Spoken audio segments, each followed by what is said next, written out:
You have a 3.6 Pentastar with a check engine light and a PO6DE code.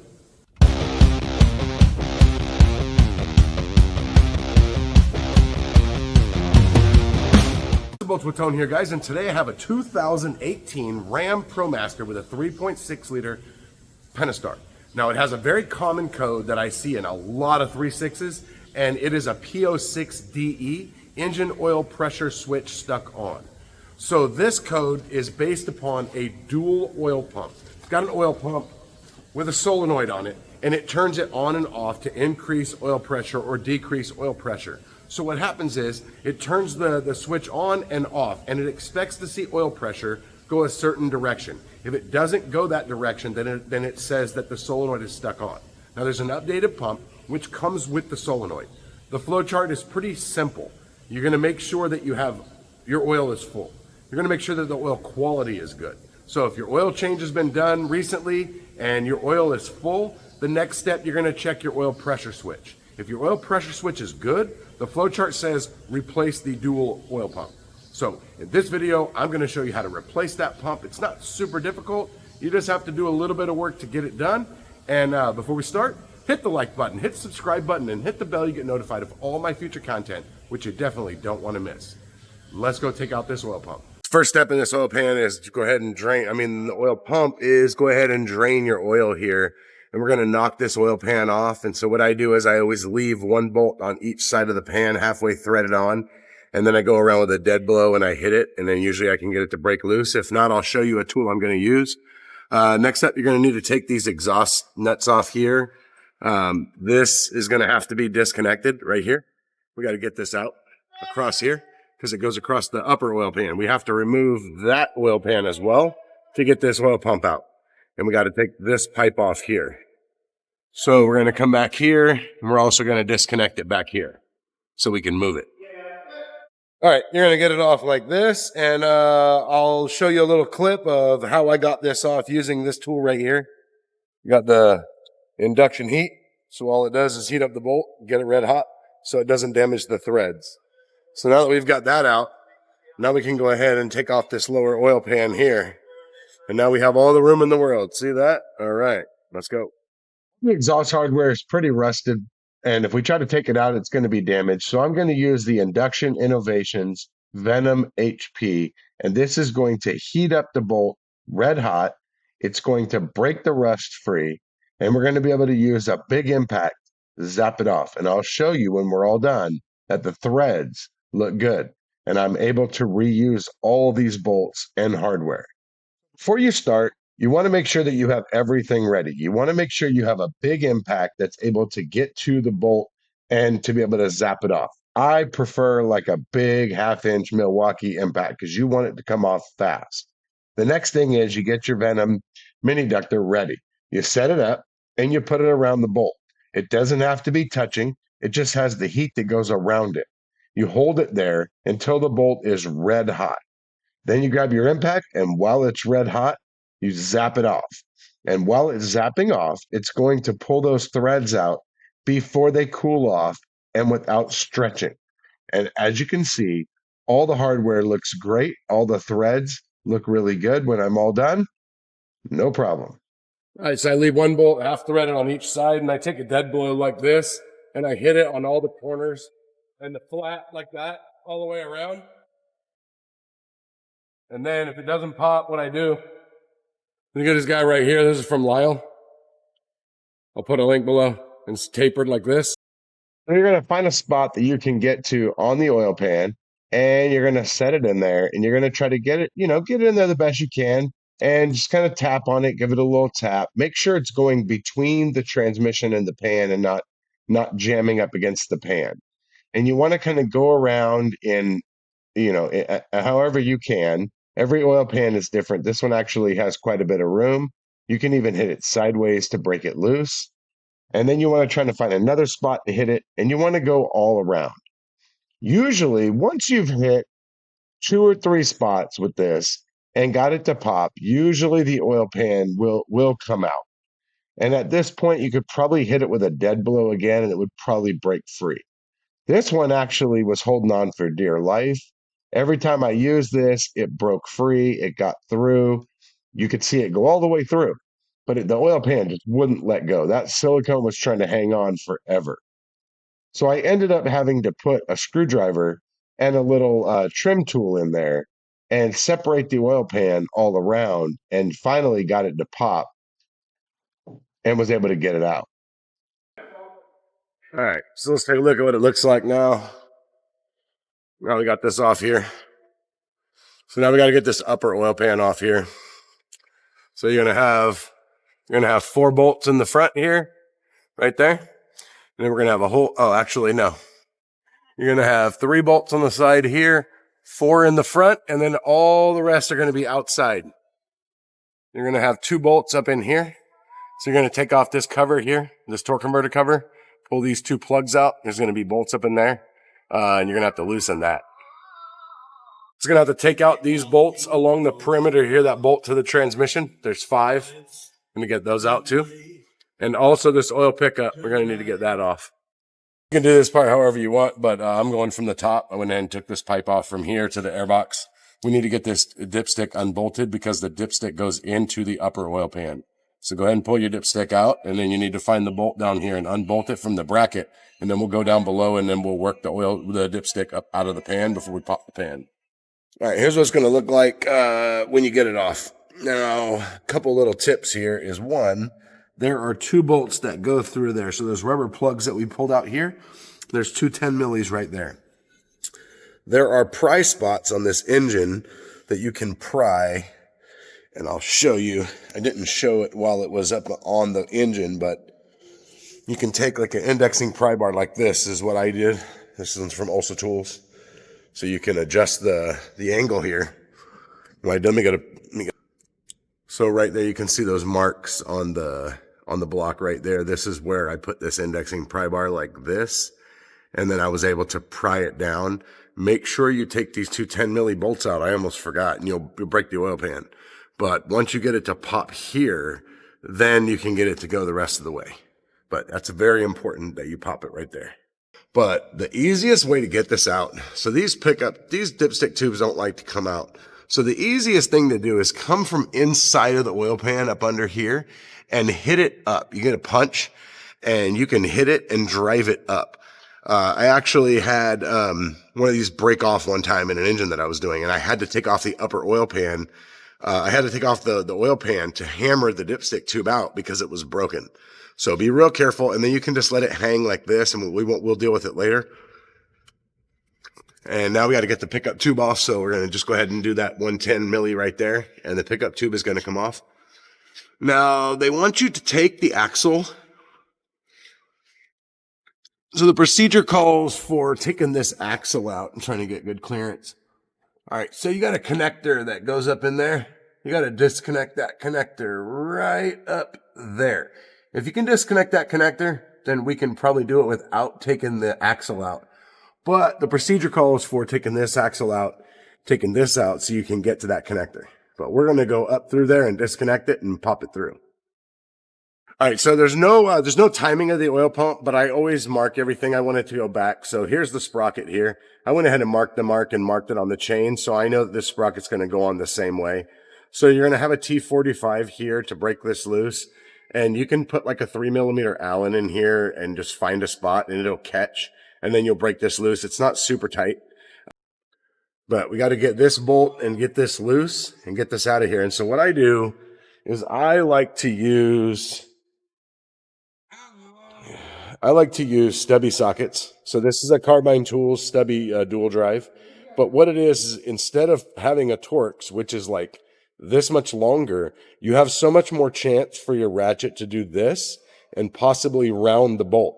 So when you have a stubby socket, you have a very lower center and you have a better chance of not stripping it. Now this bolt's not very tight, so it won't matter, but in situations like that, I like to use these stubby sockets. So you can find these in my Amazon store. These things are awesome.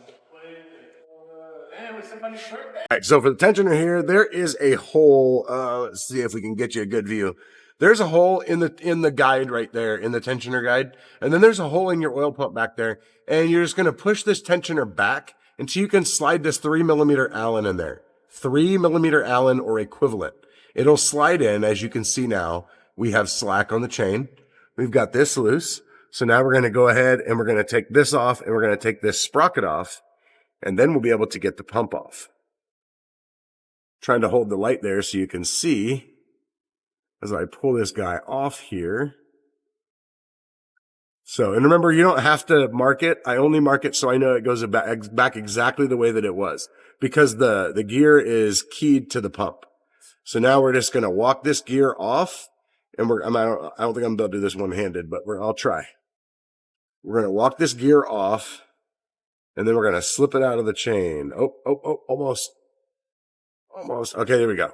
All right, and so, shoot, I had it. It was off. Let me put the bolt down. All right, I don't get to do this very often because, okay. All right, so now we're out. So now we got to lift the gear up. Actually, we can leave the gear there like that. And here you can see the connector. I pulled it out. So there's a tab on the driver's side of the connector. It sits in the car. I'll show you how. It sits in the car like this. So once you disconnect it, the tab for the connector is on this side. So you come from the passenger side, you lift up the tab, you pop the connector off, pull it out of the way. Then here, you got this tab here, and you got to push this tab in and then press the connector. And then once you get it to start to go, then you can come from the inside with a screwdriver. And while you're depressing this tab, you can pop it all the way in. And then now we have our wires out. All right, so what you're going to do is you can see that hole, let's see, you see that hole up top, up in the aluminum up there. Okay, so that hole is what the Allen goes into. And then you can see the hole in the tensioner slipper there. So once we get the gear off, once we undo the bolt and the sprocket and pull your sprocket out, then you can push the tensioner that way, pull your Allen out. Now we have to slide it all the way off, and we're going to go ahead and remove this from the oil pump. I don't know how well this is going to go one-handed, but you got to remove this from the oil pump. So I don't think it's going to come off. All right, so you can slide this tensioner all the way down like that, and now we can get it out. Then you got 4 bolts. You got 2 on this side and 2 on this side. We're going to undo that, and this oil pump's going to come down. All right. And here's your oil pump right here. So you got your 4 bolts there. And there's where your sprocket goes. You can see it's keyed. There's a connector. And this is where your pickup tube goes in right there. And there's your solenoid. This is what fails. So, but this is all part of it. One big piece. From here, the next thing you want to do is you want to clean all this silicone off while nothing is in the way. So get your scraper, go around, clean off all this silicone, and get it nice and clean. It's going to get a little oil again, so you don't have to get it completely dry yet, but you at least want to get it where everything is off the metal, where all we have to do is wipe the oil off. We got the oil pump off, so we got a lot of cleaning to do. All the silicone and everything. You get the oil off the belt. Got the pump here. Of course, we got the Mopar pump going in. But you know what's cool? The Sunex Tools table right here. So using this today to do this pump, and everything all kind of laid out. And everything is on here. It's all nice and neat. It was kind of cool because I could just roll this over here like this and leave it. So real handy to have a table like this. But Sunex Tools makes a good one. That's this one. And it's adjustable. You can lift it up higher. So there we go. Let's go. So for your connector, once you disconnect the connector from once you disconnect the connector on the car from the oil pump, you're going to have this clip you got to pop off, and then you can depress the tab and push the connector through. But this keeps it locked outside of the vehicle. And this is probably why you're supposed to remove that axle to be able to get this on, but we'll see. All right, so you're going to get your new pump all ready. Go ahead and lube up this O-ring. All right, we're going to clean both of these surfaces off real good. And we're going to torque that to 106 inch-pounds. Both of these. And then we need to feed this up and click this in. Now remember, this locating tab, it goes to the driver's side. So it's going to go in the car, and you got to get it pushed all the way in. And then we got to put a clip on there on the outside to hold this connector in place so it doesn't fall out. All right, so we're going to go ahead and clean all this, get this all clean. You can see there's a little bit of oil running here. I'm going to wipe that up before we seal it up. But we're going to go ahead and put this oil pump in here, 106 inch-pounds. We're just going to put it up, 4 bolts, and then we have to get the connector pushed in. And remember, the tab goes to the driver's side. All right, so once you get your oil pump torqued in, you're going to go ahead and put your connector up there. And your connector should go in fairly easy, and it will click in. You'll hear it click. Once it clicks, you know it's in. Now is the hard part. And now we can see if we can get it connected up above the axle. This part might be tricky because we got to get the clip in there like that. And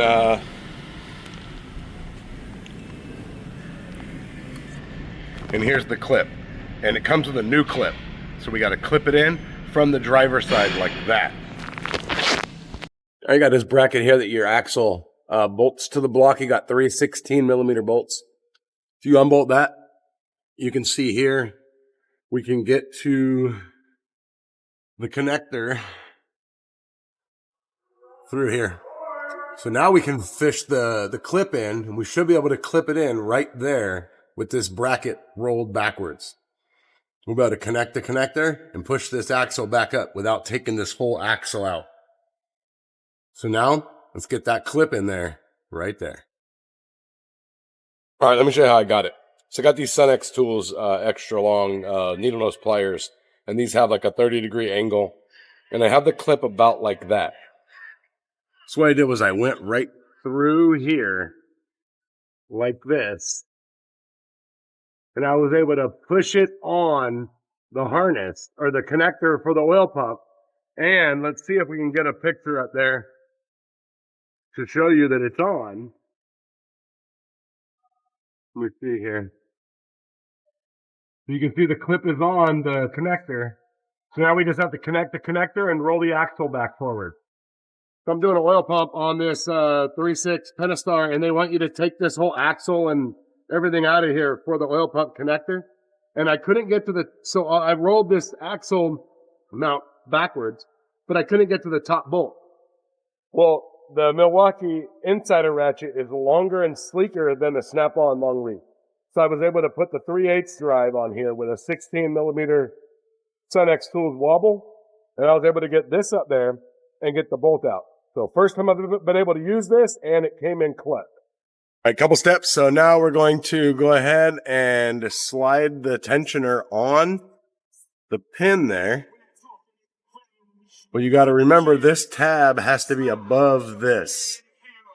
So let's see if I can do this one-handed. We're going to slide this up. So now, once we have this all the way up, we got to put that Allen back in there and hold this in place and go ahead and get our gear on, our sprocket. And we also need to put the pickup back here. You're just going to snug that bolt. Now remember, the sprocket is keyed to the oil pump. Now if your oil pump doesn't line up with that, it doesn't matter. I turned the oil pump till it lined up just because I like things to line up. So you can see everything lined up, and my sprocket went all the way up. Now we're going to tighten this bolt. We're going to tighten this to 18 foot-pounds. And then once you do that, you're going to go ahead and push the tensioner that way and take the Allen key out. So I was able to put a screwdriver in here, and it just kind of found a spot in the pump to hold on to it. The Allen key comes out, but it doesn't matter as long as your sprocket is all the way up. And then now that my screwdriver locked it in place, I was able to torque it to 18 foot-pounds. And now I just pulled the screwdriver out, and now our tensioner is off. Good to go. Once you get your oil pan all clean and ready to go, go ahead and wipe it down with with brake clean all around. Get it nice and clean and ready to go. Then you're going to come up here, and you're going to do a brief wipe down, okay? And we're going to wipe all the oil down. Then, right before we put it on, we're going to take brake clean and we're going to run it all around. Now, this joint, that joint, that joint, and that joint, you're going to run a bead of silicone along this joint as well. We're going to put on the oil pan. We're also going to put it along each one of these joints to make sure it pushes up in any of the cracks when we put this oil pan on.